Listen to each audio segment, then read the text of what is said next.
초보 의사 선생님들이 어려워하는 부분도 이거예요. 치명적인 단점이 하나 있어요. 약간 데미지가 계속 쌓여 있어. 지금 당장 수술해 주세요. 이번 시간은 코 재수술에 대한 건데요. 그런 얘기들이 있죠. 코 수술은 한 번으로 안 된다. 재수술을 무조건 해야 된다. 그런 얘기들이 있어요. 일단 그 말은 틀렸어요. 뭐 한 번으로 안 된다는 아니야. 한 번 해도 돼. 근데 대부분 재수술을 하는 경우는 모양의 욕심. 수술을 한 번 해봤는데 괜찮은 것 같아. 한 번 더 하면 좀 더 좋을 것 같아. 이런 느낌에서 재수술을 하는 경우가 많은 것 같아요. 그래서 처음 수술을 했는데 뭐 예를 들면 재수술을 오시는 분들 상담해보면 그래도 수술 전보다 한 번 한 게 지금 낫지 않아요? 라고 하면 다 그건 좋대. 근데 여기서 좀 더 높게 하고 싶다든지 조금 모양을 바꾸고 싶다든지 이런 이유로 재수술을 하는 경우가 거의 대부분이에요. 그것만 있는 건 아니죠. 재수술을 하는 경우는 일단 모양에 대한 니즈, 그런 걸 바꾸고 싶을 때 하는 게 제일 많고, 또 하나는 뭐 기능적인 문제, 코가 휘어서 너무 틀어져 보인다든지 숨쉬기가 힘들다든지 뭐 이런 이유 때문에 하시는 경우도 드물게 있고, 안타까운 케이스는 이제 실제로 문제가 있는 경우, 염증이 있거나 코가 뭐 구축이 생겼거나 결손이 생겼거나 뭐 이런 경우들도 있을 수 있어요. 근데 이제 대부분은 거의 모양적인 부분을 얘기하는 것 같아요. 재수술은 확실히 첫 수술보다는 어려워요. 어려울 수밖에 없는 게 정상적인 내가 예측할 수 있는 해부학적 구조가 변형이 되어 있는 상태인데 그 전에 누가 수술을 했는지에 따라 다 다를 거고, 원래 정상 해부학적 구조가 어떤 모양이었는지 제가 모르는 경우도 있어요. 수술을 열었을 때. 그래서 첫 수술이랑 다른 점은 첫 수술은 어느 정도 내가 예측을 하고 수술을 들어간다면, 재수술은 예측도 약간은 하지만 예측되는 부분보다는 실제 이제 수술을 하면서 요게 요렇게 있으니까 이렇게 바꿔줘야겠다. 그렇게 수술을 하면서 이제 대응을 하면서 계획을 잡아나가는 그런 느낌이 커요. 그러니까 재수술이 좀 더 어려운 거고. 자, 재수술은 우리 지난 시간에 얘기했던 그 코의 기둥을 세우는 거, 이거부터 이제 얘기를 할게요. 이제 이렇게만 해놔도 알겠지? 이 비익연골이 있고 비중계연골이 있는 게 이게 정상적인 구조였어요. 근데 재수술 환자분들의 경우, 물론 되게 다양한 케이스의 재수술이 있긴 한데 지금은 일단 한 가지만 얘기를 하자면, 비익연골이 이렇게 연장돼 있으면서 여기 이제 연골도 이렇게 뭐 연장이 되어 있는 경우가 있을 거예요. 재수술의 프로세스는 어떻게 되냐면, 첫 번째는 정상 해부학적 구조를 만들어야 돼. 이전에 수술되어 있던 거를 내가 깨끗하게 제거하는 게 첫 번째예요. 최대한 원래 이 환자가 원래 갖고 있던 해부학적 구조를 최대한 똑같이 만들어 놓는 게 이 수술이 잘 되는 거의 키포인트예요.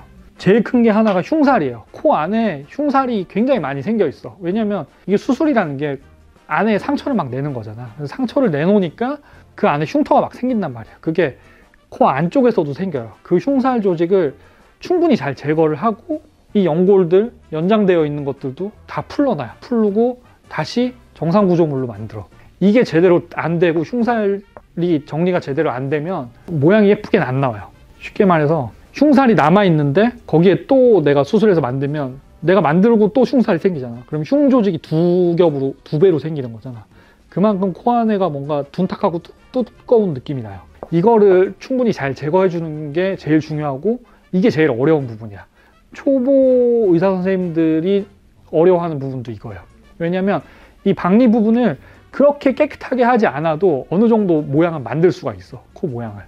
근데 결과의 퀄리티의 차이가 좀 나는 것 같아. 뭐 제가 이제 3차, 4차 수술을 그런 케이스를 해보면은 수술하면서 알아요. 지난번에 할 때 흉 조직 제대로 안 됐네, 박리 제대로 안 되고 수술했네. 그러면은 완전 안쪽이 소위 우리말로는 되게 떡돼 있다 그러거든요. 막 다 엉겨 있어. 그러면은 모양이 예쁘게 안 되니까 그런 환자들이 또 수술을 다시 하고 싶어 하는 경우가 생기는 거예요. 그래서 이 정상 구조물로 최대한 회복을 한 다음에 다시 코의 기둥을 세워야 돼요. 근데 재수술부터는 코 안에 있는 비중격 연골이 이미 사용되어서 없는 경우가 많아요. 우리가 비중격 연골을 사용해서 코를 높여야 되는데 쓸 재료가 없단 말이야. 그러니까 요새 많이 쓰는 게 늑연골이죠. 갈비연골. 늑연골을 써서 세워야 되는데, 이 늑연골을 최근에는 자가늑과 기증늑, 이 재료를 제일 많이 쓰는 것 같아요. 이 재수술 케이스에는. 얼마 전만 해도 메쉬나 매드포어 많이 썼어요. 이게 뭔지 아시는 분들은 있을 거예요. 그냥 쉽게 얘기하면 인공 연골처럼 쓰는 재료예요. 이 기둥 세울 때 쓰는 재료야. 얘는 녹는 재료, 목음, 얘는 안 녹음. 사실 근데 요새는 이 두 개 다 잘 안 써요. 학생들이 맞출 수 있을 것 같아. 이 기둥으로 쓴다 그랬잖아. 얘는 녹지. 뭐가 문제일까? 나중에 처지지 않을까? 기둥이 약해지겠지. 그러니까 기둥이 약해져요. 녹으니까. 그러면 코가 높여놓은 게 다시 낮아지거나 틀어질 수가 있어요. 얘는 안 녹아. 좋네? 근데 얘는 왜 안 쓸까? 얘는 말 그대로 진짜 그냥 딱딱한 재료인데 치명적인 단점이 하나 있어요. 이게 너무 딱딱하기 때문에 어느 정도 연골은 필요하면 좀 낮아져야 되기도 하거든요. 안 낮아지고 그냥 전신주, 그냥 콘크리트 기둥처럼 코 안에 박혀 있으니까 코가 처져야 되는데 그럴 때 피부를 뚫고 나오거나 이런 문제가 생길 수가 있어. 사실 요 두 가지 재료는 최근에는 좀 이제 다시 많이 안 쓰는 재료예요. 지금은 이 늑연골 재료를 제일 많이 사용하고 있는 게 요즘 추세고, 늑연골 중에서도 환자분들이 이제는 이 자가늑이 좋다는 걸 많이 인지를 하셔서 최근에는 자가늑연골로 해달라고 하시는 분들이 많아졌어요. 같은 갈비연골인데 이건 내 거고 이건 남의 거예요. 뭐가 다르냐면 남의 거는 내 몸에 들어갔을 때 흡수돼서 좀 약해지는 경우가 가끔 있어요. 약해지면 기둥이 처질 수가 있는 거죠. 다 그렇다는 건 아닌데 그럴 가능성이 아무래도 좀 있어. 자가늑은 남의 거에 비해서는 확실히 그런 거는 좋아. 그래서 자가늑은 처지는 가능성은 확실히 적은 편이고, 다만 얘의 문제점은 뭐냐면 우리가 갈비연골 어떻게 생겼는지 실제로 보진 않았겠지만 대충 상상하면 알 거 아니야. 약간 이렇게 휘어 있잖아, 갈비연골이. 이게 휘어 있는 게 약간 휘어 있기 때문에 우린 기둥으로 써야 되잖아. 기둥이 휘면 안 좋을 거 아니야. 똑바로 잘 펴져 있어야겠지. 근데 뭔가 조금 휘게 되는 그 가능성이 있긴 있어요. 이건 근데 이건 이제 내 자랑인데 우리는 이 휘는 거를 우리 노하우가 있어서 안 휘게 하고 해요. 그거를 이제 깎을 때 안 휘는 방향을 우리는 찾았어. 그래서 그걸로 맞춰서 이렇게 해. 물론 그래도 뭐 100%는 아니긴 한데 그 확률을 되게 많이 줄였어요. 압도적으로 둘 중에는 유리하긴 자가늑이 유리하다. 근데 기증늑을 쓰면 안 좋냐? 그건 아니다. 써도 괜찮긴 한데 안정성에 있어서는 자가늑연골이 조금 더 유리하다. 이 정도로 생각하시면 될 것 같아요. 자, 그래서 박리하고 기둥을 세우는 거, 이게 지금 재수술에 있어서 어려운 부분 두 가지였어요. 또 하나는 뭐냐면 피부 조직이 정상의 건강한 조직은 아니에요. 이거는 재수술을 많이 하면 할수록, 그러니까 여러 번 수술을 한 사람일수록, 코를 많이 개방을 했던 사람일수록 정상 조직은 계속 좀 약간 데미지가 계속 쌓여 있어. 그러니까 코 안에 있는 원래 정상 이 비익연골, 얘도 많이 연 사람일수록 좀 많이 약해져 있고 흐물거리기도 하고, 피부 조직도 좀 얇아지기도 하고, 뭔가 울퉁불퉁한 흉살 같은 것도 많이 껴 있어요. 그래서 재수술을 많이 한 사람은 실리콘을 넣어도 되게 매끈하게 나오기가 조금 어려운 경우들이 있어요. 그런 게 있기 때문에 그런 사람은 잘 없겠지만, 이번에 망하면 다음에 수술 다시 하지 뭐, 이런 생각은 잘 안 했으면 좋겠다. 그런 사람들은 잘 없겠지만, 이게 이제 대부분의 케이스예요. 그냥 이제 미용적으로 모양을 바꾸기 위해서 수술하는 경우가, 이런 경우가 대부분인데, 의사 입장에서 좀 힘든 점은 뭐냐면 환자들이 하는 말을 다 믿고 수술을 들어가면 안 돼. 예를 들면 환자들이 이전 수술에 어떻게 수술을 했다고 들었어요 하면은 그거를 내가 대충 예상하고 수술을 들어간단 말이야. 근데 실제 그렇지 않은 경우가 꽤 있어요. 그러면은 생각보다 되게 힘들어져. 예를 들면 최근에는 어떤 경우가 있었냐면, 그 전에 그냥 실리콘만 넣고 되게 간단하게 수술을 했다고 하시는 분이 저한테 수술을 하셨는데, 실제 이제 개방하고 들어가 보니까 안에 정상 구조물이 이미 다 망가져 있어. 비중격이 없어요. 비중격이 없다는 얘기는 이 바닥에다가 붙여서 기둥을 세워야 되는데 이 바닥이 없어. 이 연골도 다 녹아서 없어져 있어. 이런 경우들이 있단 말이야. 그러니까 경험에 의해 많이 환자를 보면 어느 정도의 느낌이겠다, 이 환자는 들어가 보면 어떤 상태겠다라는 걸 어느 정도 예상은 되지만 그걸 확신하지는 말라라고 이제 후배 의사들한테는 얘기해 주고 싶고, 뭐 그렇게 해도 이제 억지 해가지고 만들어 오면 모양은 잡을 수 있는데, 수술할 때 너무 환자 말만 듣고 그것만 예상하고 들어가면 좀 당황스러울 수 있으니까 그거는 좀 대비를 해야 된다 생각이 듭니다. 제가 좀 상담하면서 곤란한 경우들이 있어요. 환자들이 수술한 지 이제 한 2달, 3달 됐는데 저한테 와서 어디 병원에서 수술했는데 저 지금 너무 마음에 안 들어서 빨리 바꾸고 싶거든요. 지금 당장 수술해 주세요. 막 이러기도 해요. 아직 한 지 한 2달, 3달밖에 안 되는데. 사실 그거는 안 좋아요. 그러지 마세요. 수술을 하고 나서 최소 저는 그래서 6개월에서 1년은 있다가 하는 게 맞다고 생각해요. 왜냐면 아직 코 안에 조직이 다 회복도 안 됐어요. 아직 두세 달 차면 코 모양이 아직 다 자리 잡지도 않았어요. 모양은 좀 변할 수 있으니까 그 기간은 좀 기다렸다가 하는 게 좋다고 생각이 되고, 또 한 가지는 위험할 수 있는 건데, 재수술하기 전에 환자가 혹시 코 안에 염증이 있는 건 아닌지를 꼭 의심을 해봐야 된다. 염증이나 구축이 있는 경우는 구축이 진행성이거나 염증이 아직 활동성이다. 이런 경우는 수술의 계획을 좀 다르게 잡아야 돼요. 염증의 원인을 먼저 확실하게 제거를 한 다음에 코를 만드는 걸 해야 돼. 안 그러면은 만들어 놓고 또 문제가 생겨서 코가 다 망가질 수 있기 때문에 그런 거는 꼭 주의해야 되고, 사실 어려운 케이스라고 하면은 이제 정상 조직이 좀 망가진 경우들이 제일 어려운 케이스예요. 정상 조직이라고 한다면 제일 어려운 거는 겉에서 보는 이제 피부들이 좀 망가진 경우지. 예를 들면 코가 이렇게 찌그러졌다든지, 요 비주가